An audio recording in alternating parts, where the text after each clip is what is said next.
Friends, आप लोग कैसे हैं? उम्मीद करते हैं अच्छे होंगे। मैं नीरज मिश्रा, जीएस एक्सपर्ट, आपके सामने आपका पसंदीदा यूट्यूब चैनल कंपटीशन सेंटर में हार्दिक स्वागत करते हुए। और फ्रेंड्स, पिछला वीडियो में हमने आपका कुछ करंट अफेयर्स से रिलेटेड क्वेश्चन दिए हुए थे जो कि काफ़ी इम्पोर्टेंट थे जेएसएससी अन्य एग्जामों के लिए। आ जाइए उसी कड़ी में आगे बढ़ते हुए इस पर चर्चा करते हैं। पहला क्वेश्चन था कि कृषि बिल 2020 में कुल कितने बिल पारित हुए? तो कुल 3 बिल पारित हुए थे लोकसभा से, और ये बिल जो थे अध्यादेश के रूप में आए थे। आपको मालूम है अध्यादेश जो है भारतीय संविधान के अनुच्छेद 123 में वर्णन किया गया है। उस पर हम लोग डिटेल नहीं जाएंगे, उसके लिए अलग जो चैप्टर होगा उस पर हम लोग चर्चा करेंगे। तो सबसे पहले देखते हैं ये कौन कौन बिल थे जो कि अभी विवादों में काफी अधिक है। पहला है कृषि उपज वाणिज्य एवं व्यापार विधेयक संवर्धन एवं सुविधा। दूसरा मूल्य आश्वासन पर किसान समझौता और कृषि बिल। और तीसरा आवश्यक वस्तु विधेयक।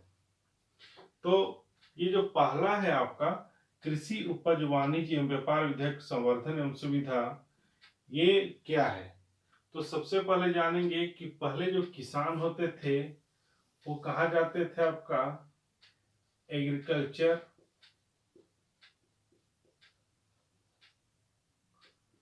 प्रोडक्ट मार्केट कमेटी के पास, जिसे हम लोग समझेंगे साधारण भाषा में मंडी के पास। अपने नजदीक के जो मंडी होते थे वही अपना उपज को लेके किसान जाते थे, और वहाँ मिडिल मैन भी हुआ करते थे। ये मिडिल मैन से जो होते थे नेगोशिएशन होकर किसान अपना उपज को बेच देते थे। तो अब ऐसा नहीं होगा। अब ऐसा है कि किसान चाहे यहाँ का मंडी हो, झारखंड का, चाहे उत्तर प्रदेश का, चाहे राजस्थान का, चाहे कहीं का भी, वो आसानी से अपना उपज को बेच सकता है। एक राज्य से दूसरे राज्य में जाकर बेच सकता है। इसमें किसी भी प्रकार का टैक्स उस प्रोडक्ट पर आरोपित नहीं किए जाएंगे, अर्थात ये पूरा तरह से टैक्स फ्री होगा।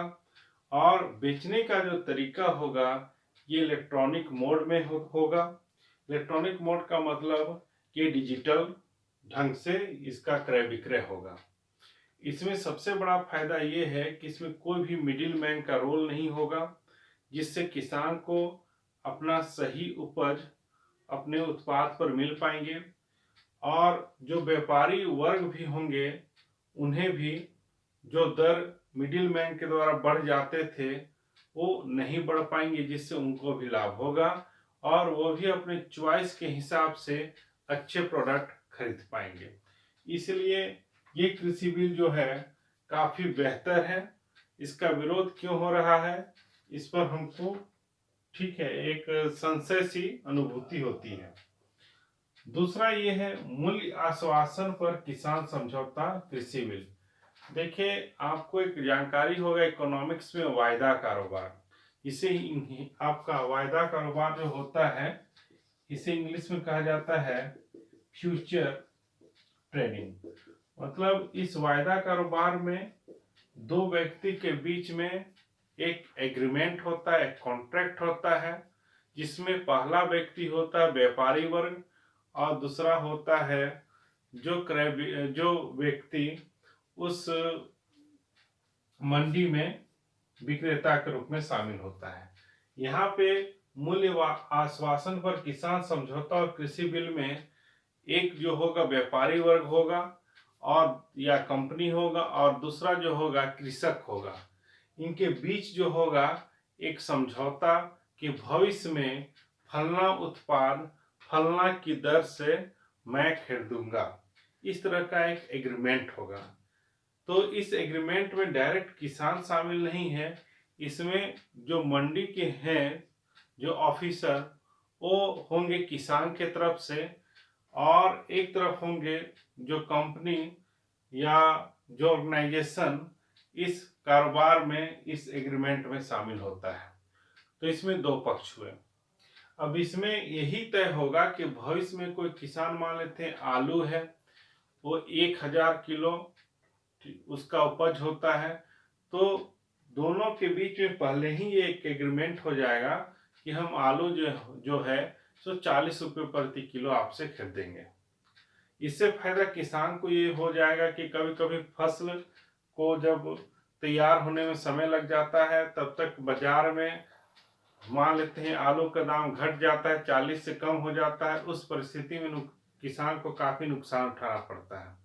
तो एक तरह से देखा जाए तो एक तय किया जाता है दर, ठीक है, कि कौन सा दर पे दोनों आपसी सहमति से भविष्य में होने वाले जो उपज या पैदावार है उसका क्रय और विक्रय किया जाएगा। तो मेरे हिसाब से ये भी जो है बिल काफी बेहतर है। इसमें सबसे बड़ा दिक्कत ये है कि इसमें मिडिल मैन के रूप में सरकारी ऑफिसर हैं। अगर इसके जगह में डायरेक्ट किसान होता तो डायरेक्ट आपका कुछ इसका और भी फायदा किसानों को पहुंचता। तीसरा जो है आवश्यक वस्तु संशोधन विधेयक, ये 1950 में लागू हुआ, 1955 में लागू हुआ था। ये आवश्यक वस्तु संशोधन विधेयक के अंतर्गत कुल 7 आवश्यक वस्तुएं शामिल होते हैं। उदाहरण के लिए दाल हो गए, चावल हो गए, चीनी हो गए, पेट्रोलियम प्रोडक्ट हो गए इत्यादि। इसमें आपका कॉफी को शामिल नहीं किया गया आवश्यक वस्तु में। इस कानून में यही था कि जब युद्ध या आपात की स्थिति हो उस समय क्या कर सकता है कि कोई भी बड़े जो होलसेलर हैं वो स्टॉक कर सकते हैं आवश्यक वस्तुओं की। अन्य समय वो कोई भी स्टॉक अपने गोडाउन में नहीं करेंगे। एक लिमिट क्राइटेरिया तय की गई थी ताकि कालाबाजारी को रोका जाए।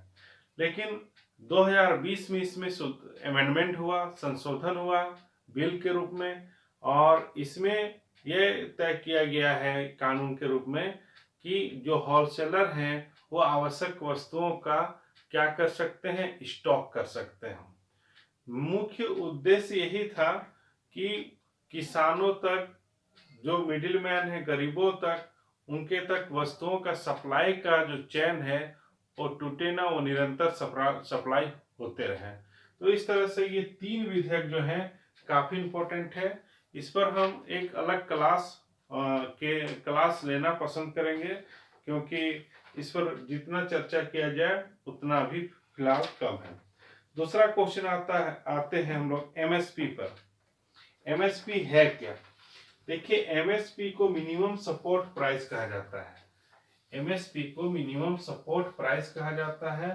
और ये जो कृषि बिल है 2020 में, ये साफ साफ लिखा हुआ है कि एमएसपी जो है हटाया नहीं जाएगा। अर्थात एमएसपी की जो सुविधा पहले सरकार की तरफ से दी जाती थी वो निरंतर आगे चलती रहेगी। लेकिन किसान क्यों भ्रमित थे ये हमको समझ में नहीं आ रहा है। उनको लग रहा है कि सरकार एमएसपी कहीं ना कहीं बंद करने वाली है। तो दूसरा नंबर क्वेश्चन जो है ये एमएसपी से रिलेटेड है। इससे एग्जाम में क्वेश्चन आता है what is the full form of MSP. तो एमएसपी का होता है मिनिमम सपोर्ट प्राइस। इसे कहा जाता है हिंदी में न्यूनतम समर्थन मूल्य। और ये तय जो करता है, ये करता है आपका कृषि लागत मूल्य आयोग।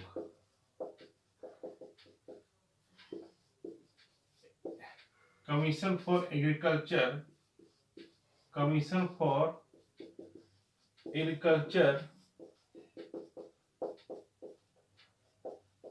And cost price. ये क्वेश्चन बार बार पूछा गया है कि एमएसपी का दर कौन तय करता है, इसके लिए कोई कमीशन होता है या नहीं होता है? तो उत्तर होता है। उस कमीशन का नाम है कृषि लागत मूल्य आयोग। ये क्या करती है, राज्यों के, स्टेट गवर्नमेंट के सलाह से, किसानों के सलाह से, व्यापारियों की सलाह से भविष्य में जो पैदा होने वाले जो उपज होते हैं उसका सरकार के द्वारा पहले ही तय कर ली जाती है दर, और वही दर पर, वही मिनिमम दर पर, ठीक है, सरकार जो होती है किसानों से सीधा वो उपज सरकारी दर में खरीदती है। कहने का मतलब रबी फसल की बुआई के पहले ही आपका एमएसपी तय कर ली जाती है, खरीफ फसल की बुआई के पहले ही खरीफ फसल की एमएसपी तय कर ली जाती है। इसका मूल उद्देश्य होता है किसानों को प्रोत्साहित करना, ज्यादा से ज्यादा बेहतर फसल उगाने के लिए।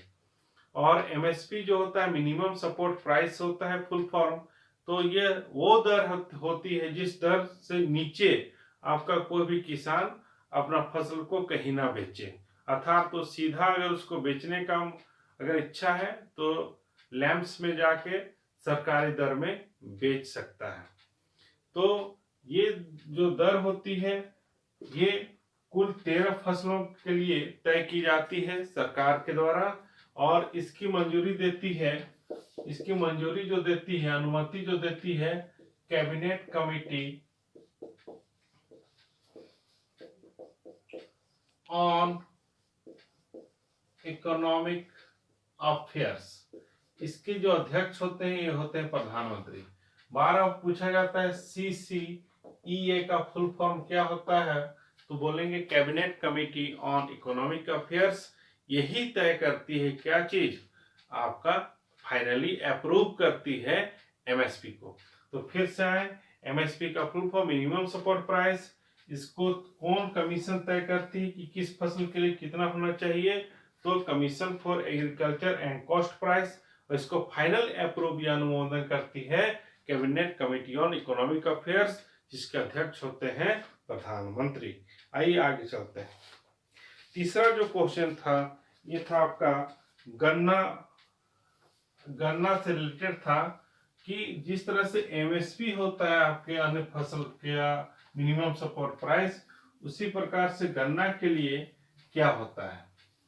तो गन्ना के लिए भी एक तय की जाती है कमीशन, ठीक है, उसका नाम है फेयर एंड रेमुनेरेटिव प्राइस।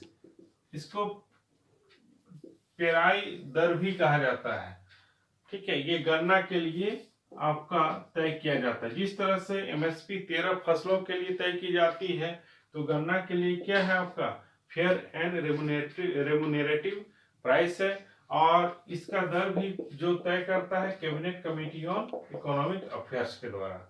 अगला क्वेश्चन आते हैं, लिख लिए फेयर एंड रेमुनेरेटिव प्राइस। आगे आते हैं ब्रिक्स।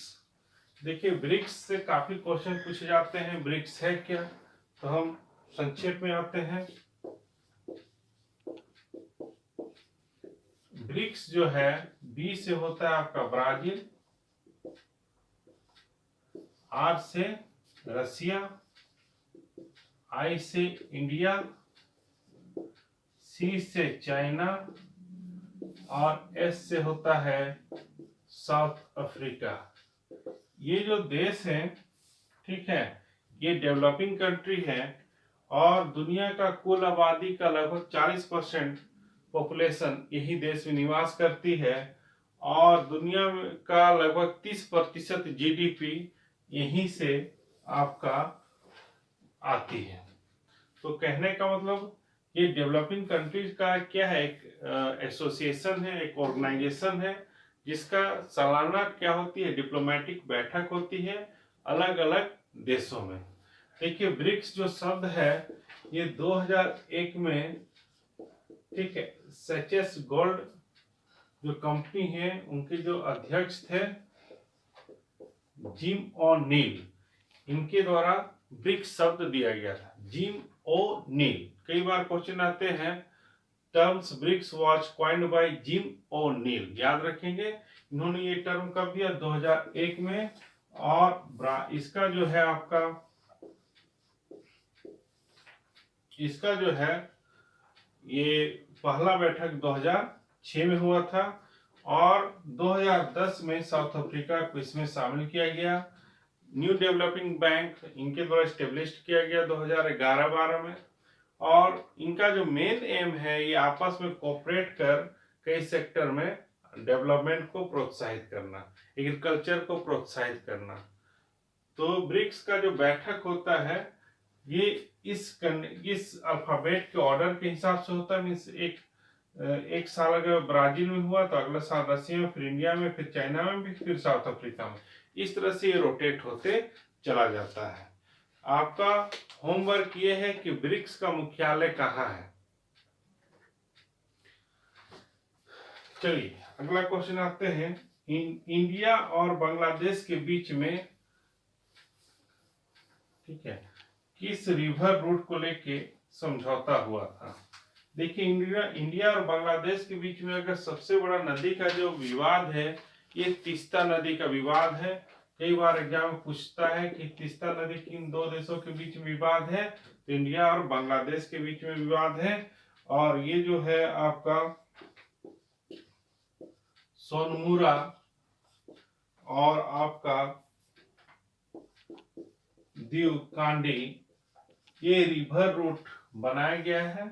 दीवकांडी जो है ये त्रिपुरा में है और सोनमुरा जो है बांग्लादेश में है।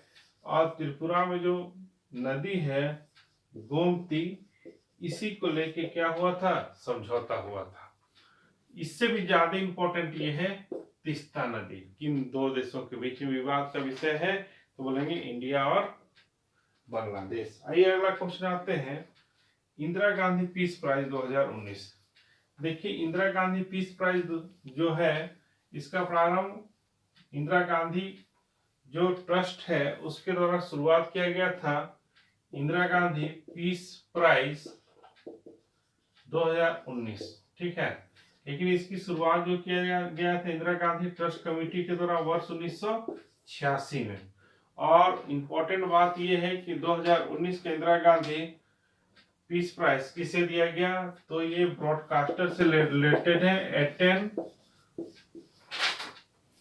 एटेन आपका बोरोग। एटेन बोरोग जो है इंग्लैंड के रहने वाले हैं और वहाँ के जो बीबीसी चैनल है उसमें ये नेचुरल हिस्ट्री नामक एपिसोड चलाते हैं। तो ये पीस प्राइज किन्हें दिया गया, एटेन बोरोग को दिया गया। ये ब्रिटेन के ब्रॉडकास्टर है। इसमें कुल जो प्राइज की राशि है ये दिया जाता है 25 लाख रुपया दिया जाता है। और 2018 का जो पीस प्राइज दिया गया ये दिया गया आपका सेंटर फॉर साइंस एनवायरनमेंट को, एक प्राइवेट ऑर्गेनाइजेशन है जो दिल्ली में इसका मुख्यालय है। आगे चलते हैं। अगर आपको लगता है कि नहीं हम मिटा दे रहे हैं जल्दी से, तो आप स्क्रीनशॉट ले लिया कीजिए। नाटो, देखिए नाटो का फुल फॉर्म कई बार पूछता है, नॉर्थ अटलांटिक ट्रीटी ऑर्गेनाइजेशन। देखिए इसकी स्थापना जो नाटो की हुई थी ये द्वितीय विश्व युद्ध के बाद हुआ था 1949 में। और नाटो का जो मुख्यालय है ये है बेल्जियम की राजधानी जो है ब्रुसेल में है। और नाटो जो है ये सोवियत रूस जो है उसके खिलाफ एक ऑर्गेनाइजेशन गठित किया गया था।